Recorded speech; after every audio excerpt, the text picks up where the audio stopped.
The fastest way to see who someone really is to give them the chance to take something that doesn't belong to them. Ethan Carter used to believe people were good. 10 years ago, before the billion-dollar towers, private jets, and magazine covers calling him America's youngest self-made real estate king, he actually trusted people. But money changed everything. Friends became investors. Relationships became negotiations. Even his own family only seemed to call when they needed something. By 38, Ethan had learned one painful lesson over and over again. Almost everyone had a price. That rainy Thursday evening in downtown Chicago, he sat quietly near the back of Union Station wearing a dark wool coat and a plain gray baseball cap pulled low over his eyes. No security team. No designer suit. No one around him had the slightest idea the man holding a paper coffee cup was worth nearly $4 billion. Outside, cold November rain hammered the sidewalks while exhausted commuters rushed through the terminal trying to escape the weather. Ethan checked the silver watch on his wrist and exhaled slowly. Across the station, 3 women stood near the boarding area beside a glowing coffee kiosk. One was loudly complaining on her phone about her boyfriend. Another kept taking selfies while pretending not to notice the soaked homeless veteran near the entrance. The third woman wore expensive heels and a cream-colored trench coat as she scrolled through social media without looking up once. Ethan reached into his coat pocket and pulled out a thick black leather wallet. Inside was nearly $4,000 in cash, several credit cards, and his ID. He stared at it for a second before standing up casually and walking past the women. Then, with a movement so smooth it looked accidental, he let the wallet slip onto the polished floor beside a bench before continuing toward the exit. He didn't stop walking, didn't look back. But from the reflection in the station window, he watched everything. The first woman spotted the wallet almost immediately. She glanced around quickly before bending down to grab it. Ethan slowed his pace. For one brief moment, he wondered if maybe tonight would surprise him. But instead of turning it in, the woman unzipped the wallet just enough to see the stack of $100 bills inside. Her eyes widened. 2 seconds later, she slipped the cash into her purse and tossed the empty wallet beneath the bench before walking away. Ethan felt nothing. Not anger. Not disappointment. Just confirmation. 20 minutes later, the second woman noticed the wallet. She picked it up, looked around dramatically as if cameras might be watching, then quietly removed several bills before dropping the wallet at the lost and found counter with a fake smile. Ethan almost laughed. Same story, different face. By 7:40 p.m., the station had started to thin out. Rainwater dripped from people's coats onto the marble floor while train announcements echoed overhead. Ethan was about to leave when he noticed someone new rushing through the crowd. A young woman wearing a faded blue jacket and white sneakers slowed near the bench. Her blonde hair was damp from the rain, and dark circles under her eyes made her look exhausted. She looked no older than 29. In one hand, she carried a grocery bag. In the other, an old phone with a cracked screen pressed against her ear. "I know, sweetheart," she said softly into the phone while breathing hard. "Mommy's coming as fast as she can, okay? Just use your inhaler like I showed you." Ethan froze slightly when he heard the trembling little boy coughing through the speaker. The woman spotted the wallet near her feet and stopped walking. For a second, she just stared at it while rainwater dripped from the edge of her sleeve onto the floor. Then her phone slipped slightly from her shoulder as the little boy's frightened voice cried, "Mom, I can't breathe good." Ethan expected her to keep moving. Any reasonable person would have. But instead, the woman picked up the wallet, looked toward the crowded terminal, and suddenly started running toward the station exit into the pouring rain. The freezing rain hit Claire Dawson's face the second she pushed through the station doors, but she barely noticed it. Her heart was already racing too hard. She held the black wallet tightly against her chest while weaving through crowds of people carrying umbrellas and rushing toward taxis. "Noah, stay on the couch for me, okay?" she said breathlessly into the phone. "I am almost home." Another small cough crackled through the speaker before her 6-year-old son answered weakly, "Okay, Mommy." The call ended, and Claire stopped under the station awning for half a second, panic flashing across her face. Her apartment was only 12 minutes away by bus, but the next bus had not arrived yet, and she did not have enough money for another rideshare after buying Noah's prescription refill that morning. She looked down at the wallet in her hand. Thick stacks of cash pressed against the leather. More money than she had seen in months. Her landlord had taped a final warning to her apartment door 2 days earlier. Past due rent, $780. Final notice before eviction. Her checking account currently held $23.14. Her car had stopped running 3 weeks ago. The electric company had already sent one shut-off warning. And Noah's inhaler refill was due again next Friday. Claire closed her eyes tightly for a moment as cold wind swept through the street. Most people would not have blamed her. Not really. A few $100s could change everything for her tonight. Maybe even save them. Nobody would know. The owner of the wallet was obviously rich. But then she looked at the family photo tucked behind the ID window. An older woman smiling beside a younger Ethan Carter near a lake somewhere during summertime. Whoever he was, someone loved him. And somehow that mattered to Claire. She took a shaky breath, turned around, and ran back into the station. Across the terminal, Ethan saw her coming and slowly straightened from where he had been standing near a newspaper stand. Water dripped from Claire's hair onto her jacket as she searched the crowd desperately. When her eyes finally landed on him, relief crossed her exhausted face. "Sir," she called out while hurrying toward him. "You dropped this." Ethan stared at the wallet in her outstretched hand. "You chased me through the rain for that?" he asked calmly. Claire gave a nervous shrug. "Your ID was inside." Ethan studied her carefully. Up close, he noticed details he had missed before. The sole of one sneaker had started separating near the toe. Her fingertips were red from cold weather. There was a tiny rip near the cuff of her jacket sleeve that had been sewn together by hand. She looked completely drained, like someone carrying too much life on too little sleep. "You did not take anything?" Ethan asked. Claire blinked in confusion. "No, not even a little." Her expression shifted slightly then, not offended exactly, but tired. "If I wanted to steal from you, I would not have run 6 blocks in the rain to give it back." Ethan almost smiled at that. Almost. Fair point.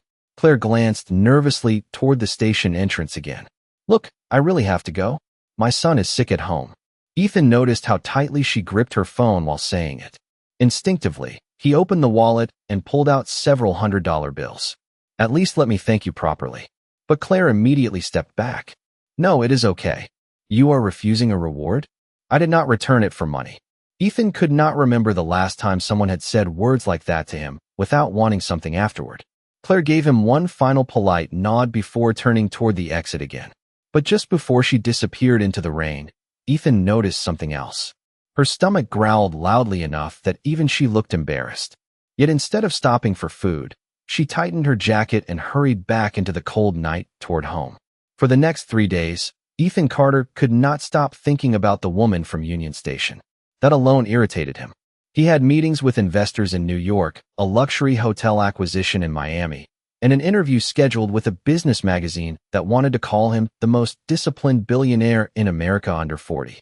Normally, his schedule left no room for distractions. But somehow, between conference calls and contracts worth hundreds of millions of dollars, he kept remembering the look on Claire Dawson's face when she refused the reward money. Not proud, not dramatic, just honest. It made no sense to him. By Sunday afternoon, curiosity finally won. Ethan found himself driving through the north side of Chicago in a black SUV while cold winter sunlight reflected off dirty snow piled along the sidewalks. He wore dark jeans, boots, and a charcoal jacket plain enough that nobody would recognize him. His assistant would have had a heart attack if she knew he had slipped away without security again. But Ethan needed answers more than protection.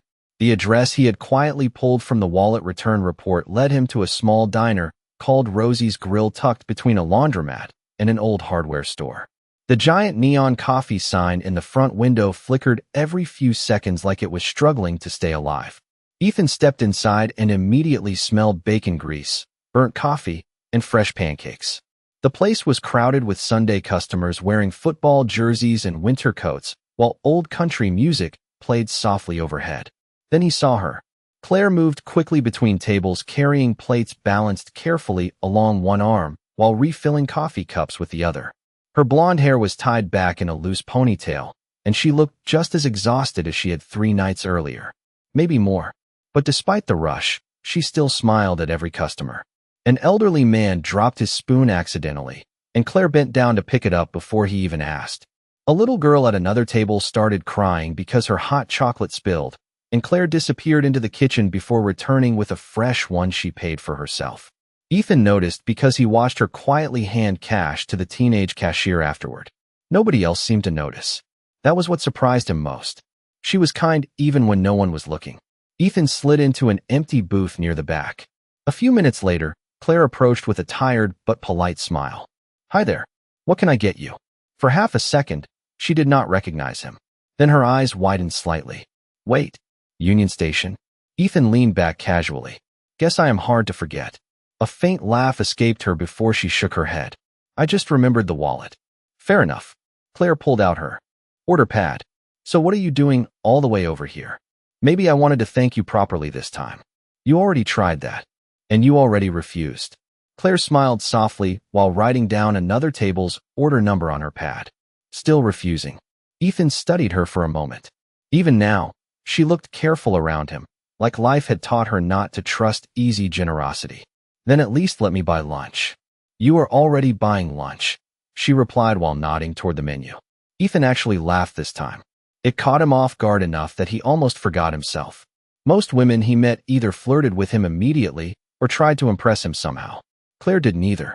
She treated him exactly like everyone else in the diner. "Coffee?" she asked. "Black." "That explains a lot." Ethan raised an eyebrow. "What is that supposed to mean?" Claire smirked slightly. "People who drink black coffee usually have trust issues." Ethan stared at her for a second longer than necessary.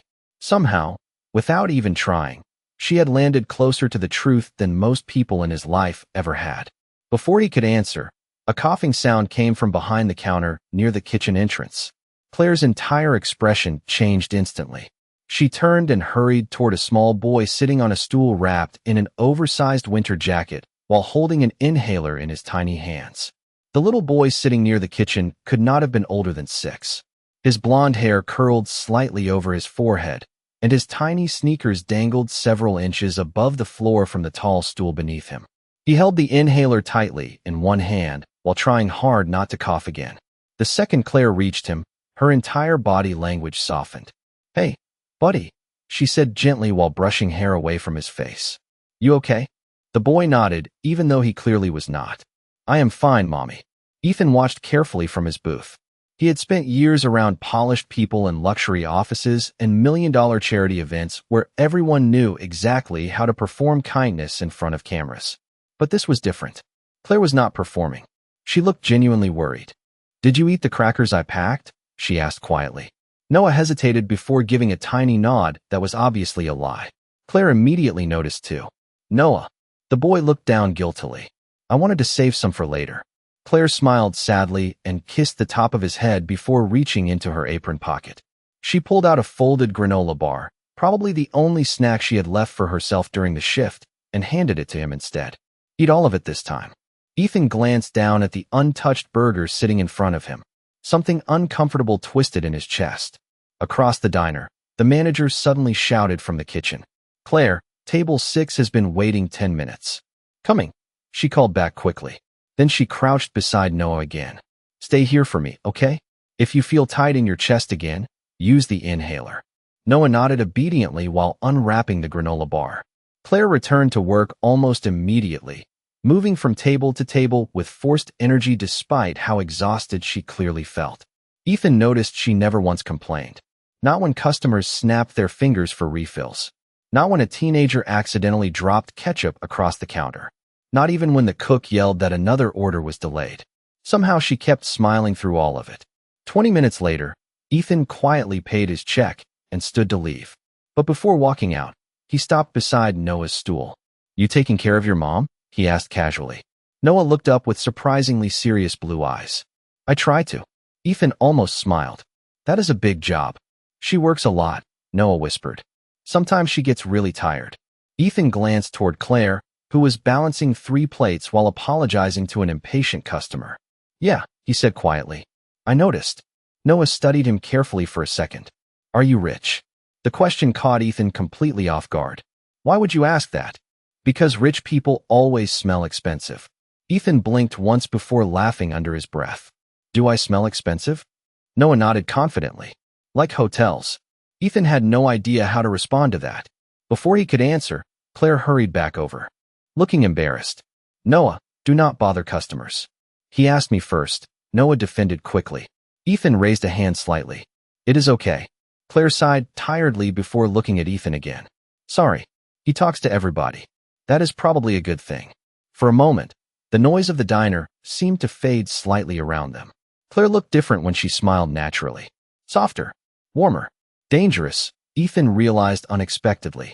Dangerous because for the first time in years, he actually wanted to know more about someone.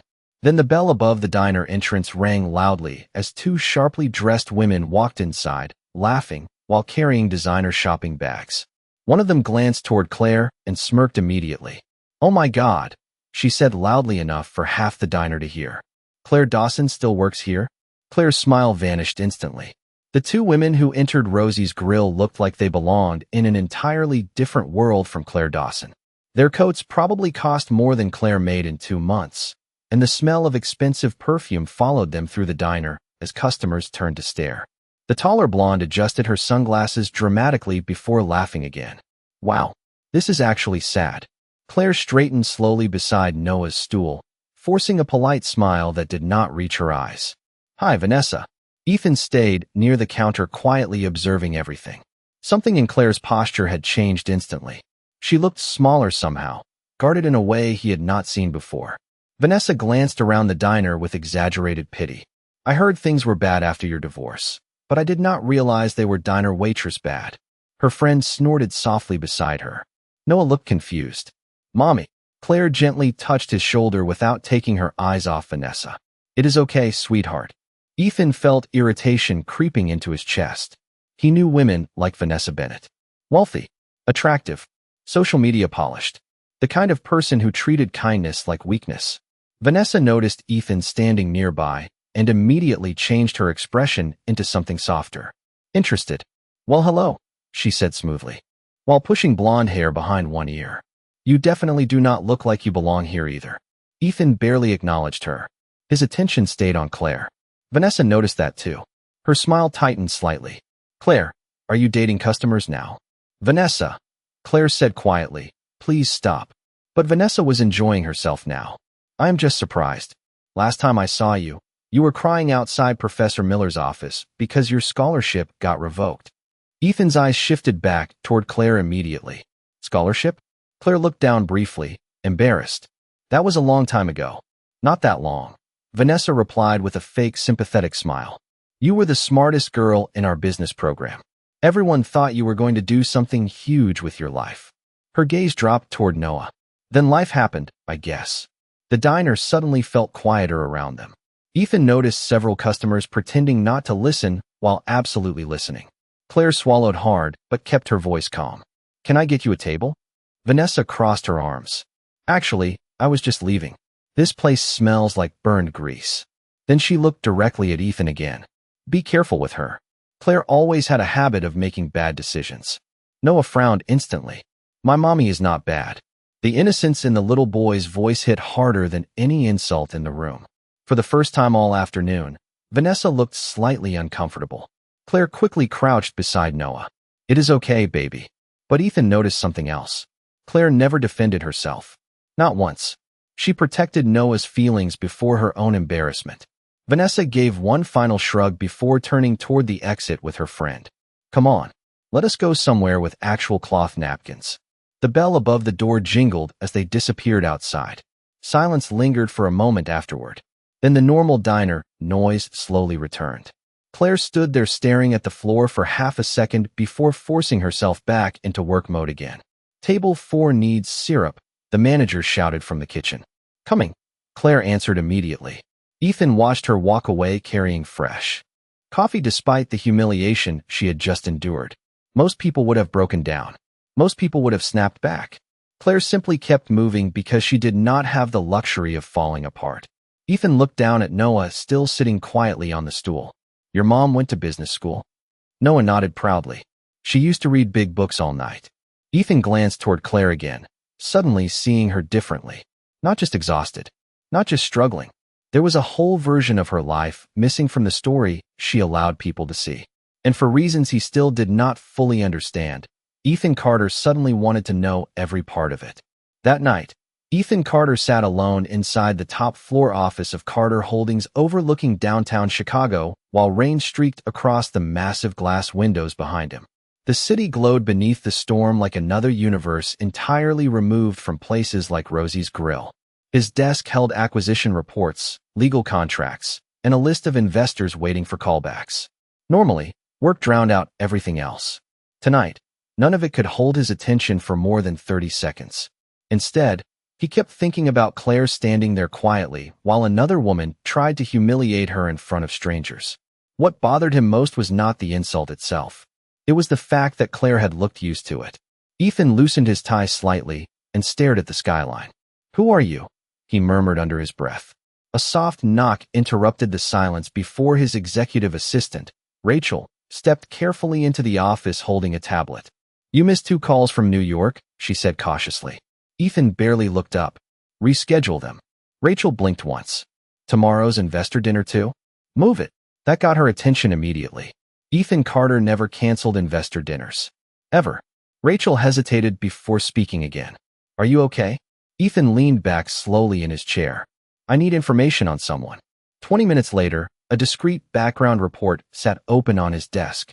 Ethan scanned each page carefully. Claire Dawson, age 29. Former business student at Northwestern University. Full academic scholarship. Dean's List for 3 consecutive years. Internship offers from 2 major firms before dropping out during her final semester. Ethan frowned slightly. Why would someone with that kind of future end up struggling in a diner? Then he kept reading. Married at 23. Divorced at 26. Ex-husband relocated to another state and stopped paying child support nearly a year ago. Medical debt related to Noah's asthma treatments. 2 current jobs. Rosie's Grill during the day. Grocery store inventory shifts 3 nights a week. Ethan slowly set the papers down. She was sleeping maybe 4 hours a night if she was lucky. Most people with his money spent thousands of dollars on wellness retreats because they felt stressed. Claire Dawson carried an entire collapsing life on her shoulders and still somehow found enough strength to be kind to strangers. His eyes drifted toward another section in the report. Volunteer work every second Saturday at a local church food pantry. Ethan stared at that line longer than the others. She volunteered. Even now. Even while barely surviving herself. Something tightened painfully in his chest again. Then another detail caught his attention. Eviction warning filed 3 days ago. Ethan's jaw flexed slightly. He stood up and walked toward the giant windows overlooking the city lights below. This was exactly why he normally stayed away from people's personal lives. Compassion complicated things. Emotions created weakness. But for some reason, walking away from Claire no longer felt possible. His phone buzzed suddenly. Vanessa Bennett. Ethan stared at the name for a moment before answering. "Ethan," Vanessa purred immediately. "Funny running into you today." Of course, she had recognized him after leaving the diner. Women like Vanessa always paid attention to powerful men. "What do you want?" Ethan asked flatly. Vanessa laughed softly. "Still charming. I was thinking maybe we should grab dinner sometime this week." Ethan's expression remained cold. "Not interested." There was a brief silence before Vanessa spoke again. "You know Claire Dawson is trouble, right?" Ethan's eyes narrowed slightly. "Meaning?" "She has always been good at making people feel sorry for her. Trust me, whatever story she is giving you is probably only half true." Ethan looked back toward the report sitting on his desk. Every verified detail in front of him painted the exact opposite picture. "Good night, Vanessa." He ended the call before she could continue. A few seconds later, Ethan made another decision that surprised even himself. He picked up his phone and called someone he trusted completely. "David," he said when the line connected. "I need a favor." Quietly. No publicity. No paper trail. There was a pause on the other end. "What kind of favor?" Ethan looked once more at Claire's eviction notice. "I need you to help someone who would never accept help if she knew it came from me."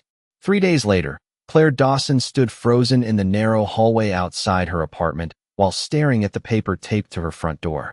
For one terrifying second, she thought it was the final eviction notice. Her stomach dropped instantly. But when she ripped the envelope open with shaking fingers, confusion replaced panic. Past due balance. Paid in full. Claire blinked several times as cold wind swept through the apartment building hallway. She read the notice again, more slowly.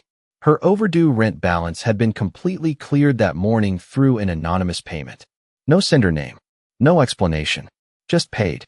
Inside the apartment, Noah sat cross-legged on the couch, coloring dinosaurs with broken crayons, while an old cartoon played softly on television. "Mommy," he called out when she stepped inside. "Are we getting kicked out?" Claire forced a smile despite the whirlwind spinning in her chest. "No, sweetheart. We are okay." Noah grinned instantly and went back to coloring like the weight of the world had just disappeared from his tiny shoulders. Claire quietly leaned against the kitchen counter afterward, staring down at the paper again. Nothing about this made sense. She had no family left who could afford to help her. Her friends from college had disappeared years ago after the divorce, and her coworkers at Rosie's barely made enough money to survive themselves, which left only one impossible thought in her mind: Ethan. But that could not be right. She had only met him twice. Why would a stranger do something like this? Across downtown Chicago, Ethan sat through a corporate strategy meeting while pretending to care about luxury condo projections. "We can increase fourth quarter revenue by another 8% if we close Seattle before December," one executive explained confidently. Ethan barely heard a word. His phone vibrated once beneath the table. A simple message from David. "Rent handled. No issues." Ethan stared at the screen for half a second before locking the phone again. Relief settled strangely in his chest. It was unfamiliar enough to annoy him. "Mr. Carter?" another executive asked carefully. Ethan looked up. "What? Do you approve the expansion proposal?" "Sure." Rachel, sitting beside him, narrowed her eyes immediately. Ethan never approved anything without reviewing every detail personally. Something was definitely wrong with him lately. Later that evening, snow drifted lightly through the streets outside Rosie's grill while Claire worked the dinner rush. She moved a little differently tonight. Less fear in her shoulders. Slightly easier breaths. Ethan noticed the difference the second he walked through the diner door. Claire looked up from carrying coffee and blinked in surprise. "You again. Should I stop coming here?" Ethan asked casually. "Depends." A faint smile touched her lips. "Do you always order black coffee and stare at people like you were solving a murder case?" Ethan sat down at his usual booth. "Only on Thursdays." Claire shook her head softly while grabbing a coffee pot. "You are weird. You are suspicious. I am a single mother in Chicago. Suspicious keeps people alive." Ethan could not argue with that. Claire poured his coffee before lowering her voice slightly. "Can I ask you something?" "Depends if it is illegal." That earned a real laugh from her this time. Small. Tired. Genuine. Ethan felt that dangerous tightness in his chest again. "Did you pay my rent?" she asked quietly. Ethan kept his expression calm even though the directness surprised him. "Why would you think that?" "Because good things do. Not randomly happen to people like me." The words landed heavier than she probably intended. Ethan studied her carefully for a second before answering. "Maybe someone just wanted to help." Claire looked down at the coffee pot in her hands. "People usually want something back." Ethan's gaze softened slightly. "And if they do not?" Claire finally looked at him again. For a brief moment, neither of them spoke. The noise of the diner faded into the background while snow continued falling outside the windows. Then Noah suddenly came running out from the kitchen carrying a paper snowflake decoration. "Mommy, look what I made." Claire smiled instantly and crouched beside him. Ethan watched quietly as Noah wrapped tiny arms around her neck. That was when he realized something unsettling. He no longer felt curious about Claire Dawson. Curiosity was simple, temporary. What he felt now was much more dangerous. He was starting to care. Over the next 2 weeks, Ethan Carter found himself returning to Rosie's grill almost every evening without admitting to himself why.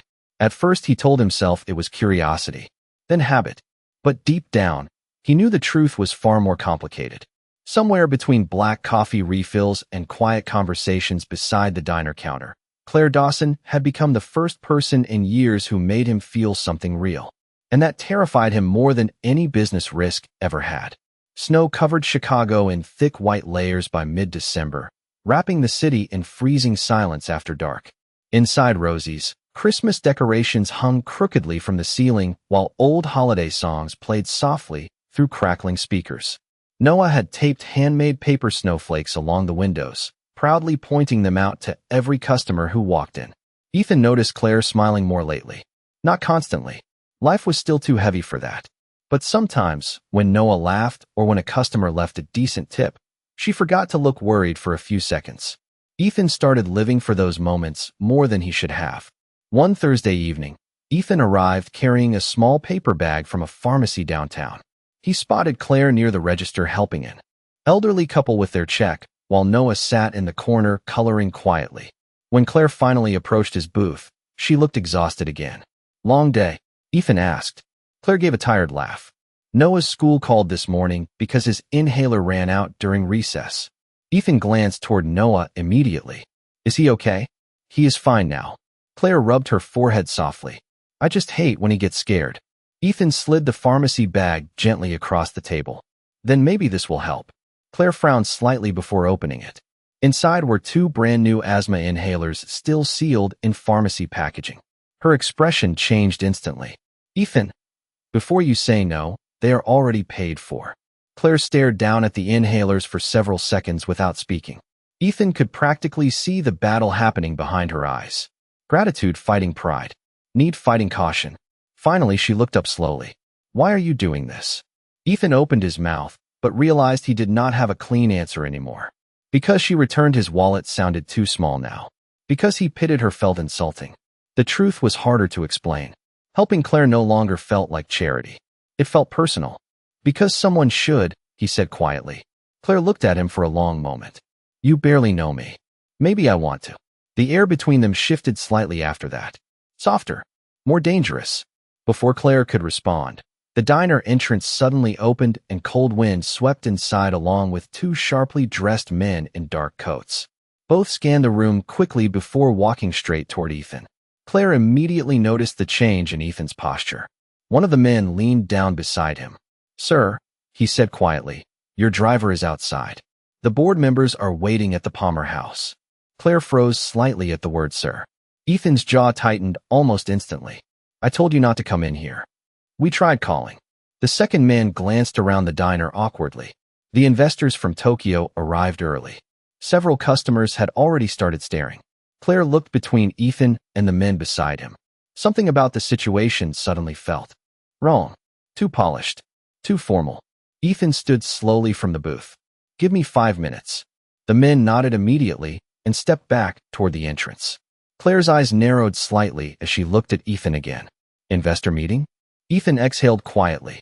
"Claire," but before he could finish, Noah suddenly pointed toward the television mounted above the counter. "Mommy, look." Every head in the diner turned toward the screen. A business news channel flashed a photo of Ethan wearing a tailored suit beside the headline. "Ethan Carter announces $2 billion hotel merger." Claire stared at the television, then back at Ethan. The color slowly drained from her face. Claire Dawson could not hear the Christmas music playing in the diner anymore. The entire room suddenly felt distant and muffled, like she had fallen underwater. Her eyes stayed locked on the television screen, where Ethan Carter stood smiling beside reporters in a perfectly tailored black suit.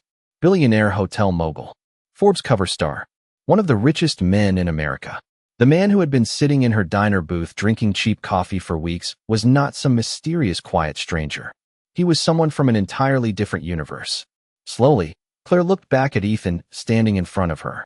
He looked different now, not because his face had changed, but because suddenly every small detail made sense. The expensive watch he tried to hide beneath his sleeve. The way people instinctively listened when he spoke. The calm confidence. The black SUV she had once noticed parked across the street. Ethan stepped closer carefully. "Claire, I was going to tell you." She let out a soft, disbelieving laugh. Her voice was not angry. Somehow that hurt Ethan more. "After you paid my rent? After you bought Noah's inhalers? Or after your bodyguards walked into my diner?" Several customers nearby pretended not to stare while absolutely staring. Ethan lowered his voice. "Please let me explain." Claire shook her head slowly. "You know what the worst part is?" Her eyes glistened slightly under the diner lights. "I actually trusted you." Noah looked between them in confusion. "Mommy."